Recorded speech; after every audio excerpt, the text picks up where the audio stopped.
Another Ref Brandon and the Todd Family YouTube video, wherever you are, whatever you may be doing. Thank you so much for making Ref Brandon and the Todd Family part of your day. We always greatly appreciate it. If you jump on here live here on this Thursday evening, feel free to leave a comment in the comment section down below. Make sure to give the video a like, a thumbs up. If you have not yet subscribed, please do so and share the video on all social media platforms. I found another article and I wanted to discuss it tonight. A lot of these articles lately because I feel like, for the most part, most people don't care about college basketball until the tournament starts. And most folks don't care about the NBA until the playoffs start. And it's not baseball season yet. I think it's a little bit too early to start doing 2026 college football team prediction videos. And I sure don't want to go, days and weeks without a video. But I feel like it's a good time of the year to do these kind of articles where you're talking sports, but you're not breaking down a certain team or a certain coach or a certain sport. You're just talking about an article. This one is the most combined appearances at number one in the AP poll, and it's for football and basketball at the collegiate level because a lot of teams are good at both and have been for a long time. And there's also some teams that just dominate one sport. But there has been a few times over the years, I can recall one year, I think UConn won the national championship in men's basketball and won the national championship in women's basketball the same year. And then there was one year where I want to say the Florida Gators won the national championship in football and won the national championship in basketball the same year. So it does happen. And I want to say, if memory serves, the year the Texas Longhorns won the national title in football, they made it to the national title in basketball. I want to say that was the year they had Kevin Durant, but that's 20 plus years ago. I could be wrong. Hey there, Romeo. Glad to have you here. I wrote down 15 teams because honestly, after 15, the number is less than 50. And when you think about how long we've had an AP poll in football and basketball, less than 50 really ain't much to brag about. But I did write down the top 15. I think the article went to 20 or 25 one, but it's the most combined appearances at number one in the AP poll. Number one is Ohio State. 157 times they've been number one. Now, of course, the majority of that is in football. They did have a short time back when they had Thad Matta, when they had a top 10 basketball team, but I don't recall if they ever went number one. But for the most part, that is college football. Romeo, I did not. Normally, people ask me that question. Hey there, Mario. Glad to have you here. Normally, somebody asks me that question, and I'll say, well, of course I did. But this year, honestly, I decided before the game that I wasn't going to watch it. Now, I thought Seattle would win, and they did. And I thought they'd win convincingly, and they did.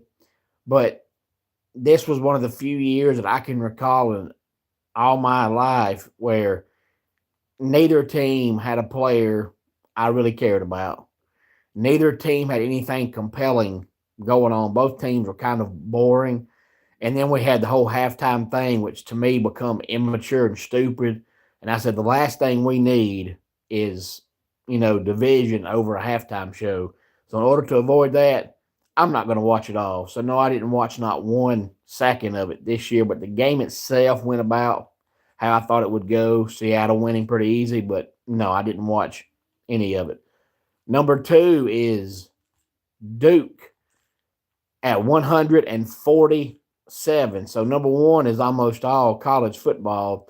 Number 2 is almost all college basketball. Number 3, Alabama, 145.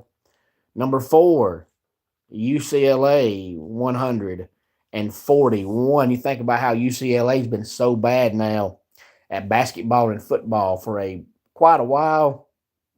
That tells you how long it's been since they've been number 1. But back when John Wooden was their coach, they were number 1 in college basketball the entire year, every year for a decade almost. Number 5, Kentucky, 125. If you do subscribe, I would appreciate it. Mario, thank you very much. Number 6, North Carolina, 114. Number 7, Oklahoma, 109. Number 8 is Notre Dame, 103. Number 9 is USC, 91. And number 10 is Kansas with 81. Now, if you look at the top 10, you've got the Buckeyes, just about football, Duke, basketball, Alabama, football, UCLA, basketball, Kentucky, basketball, North Carolina, basketball, Oklahoma, football, Notre Dame, football, USC, football, and Kansas, basketball. You think you'd see more teams that had, a lot of spells being number 1 in both sports, but the top 10, just about every team is either basketball predominantly or football predominantly. Hey there, Hayden. Glad to have you here. Number 11, Florida State, 72. Number 12, Nebraska, 70. Number 13, Miami at 68.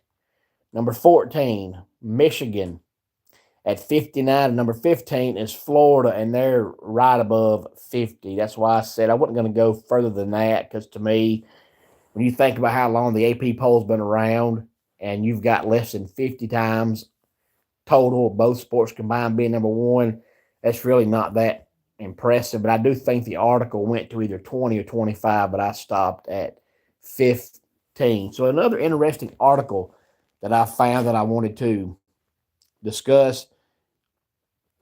Hey there, Victor. Glad to have you here. Typically, most of the time, I'll start doing my 2026 college football early season projections. I usually start that usually around early to mid-March, so it won't be long I'll be doing that. And those are always fun, but they're even harder now because now, these teams with the transfer portal NIL, you really don't know what they're going to look like come opening game of the season. So you really truly are going out on a limb when you do these projections. And that's why this past year, when the season was over, I came on here and I did a full rundown of how many teams total I did a projection for, and how many teams I was exactly right on, how many I was almost right on, and how many I was wrong on. And there was really only a couple that I was like completely wrong on. But for the most part, I was either spot on or off by a game or two, which ain't bad. I think I said, hey, Victor, if not, I apologize. Hey to you. But, one of them was West Virginia. I picked them to go 8-4. And I even said in the video when I did that, they did not have the talent to go 8-4. But I was going to pick them to do that just because of Rich Rodriguez. But even Rich Rodriguez wasn't good enough to get them to 8-4. So I was way wrong on that one. But outside of that, either I was right on, or I'd say a team would go 7-5 and they'd go 6-6. Or I'd say a team would go 7-5 and they'd go 8-4. And that's really not bad. Hey there, Clear Olive. Glad to have you here. So it's really hard to do those projections, even harder now when you don't know what a team's going to look like, 6 months down the road. But I usually start those around early to mid-March when teams start doing their spring games. So it won't be long. I'll start those. And I usually try to do about 1 per week, sometimes 2 per week between March and September when the season starts. If you have a team you'd like for me to do a projection video on, please let me know. I do mine a lot different. I don't come on here and spend an hour breaking down the schedule and talking about key players and all that. I just tell you, how many games you play, how many are at home, how many are away, when you start your season, when your bye week is, and then I'll do a projection. But on my projection, I'll just say, hey, they're going 8-4. Hey, they're going 7-5. Because sometimes I'll pick a team you beat, a team you lose to, but in reality, that doesn't matter. 9-3 is 9-3. No matter who you lose to, you lost 3 games. But sometimes I'll do that. But even when I do, that doesn't matter. It doesn't matter who you beat and who you lost to. So if I pick you to win this game and lose this game, and I'm wrong on both, it doesn't matter. You still won one and you lost one. So in the grand scheme of things, the overall record is what matters, not who you beat and who you lost to. 8-4 is 8-4 regardless. It is nighttime depending on where you are. Victor, I'm not sure where you are, but for most people right now, it is night time unless you're in West Coast time right now, and it's only about 5:50 Pacific time, so not quite nighttime there. Any thoughts on any of this, please feel free to let me know. Let's go ahead and get our dad joke of the day in here. My friend is thinking about dating a waiter. I asked him why, and he said, they bring a lot to the table. And that does it for today's Ref Brandon and the Todd Family YouTube video.